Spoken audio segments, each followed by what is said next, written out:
Hello বন্ধুরা, আজকে আমি অনেক দিন পরে এসেছি ব্লগে। আবার আমাদের ব্লগ স্টার্ট হয়ে গেছে। আমার শরীরটা এতদিন 1 মাস ভালো ছিল না, সেই কারণে ব্লগে আসছিলাম না। চলো দেখি আজকে বাজার থেকে মা কী কী এনেছে।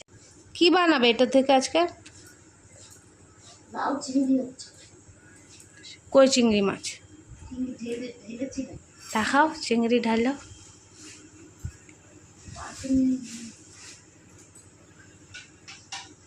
কি এনেছে আজকে?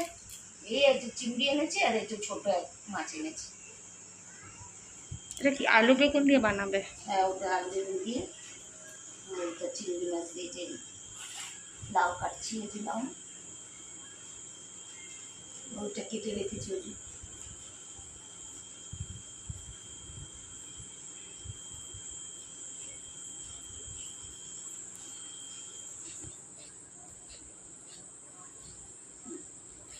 লাউ দিয়ে হবে,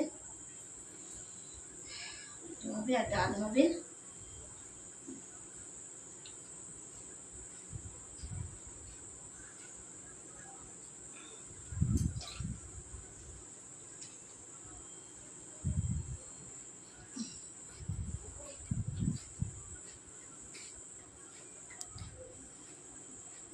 তো বন্ধুরা, আজকে এত পর্যন্ত কি থাকুক, আবার তোমাদের পরে দেখাবো।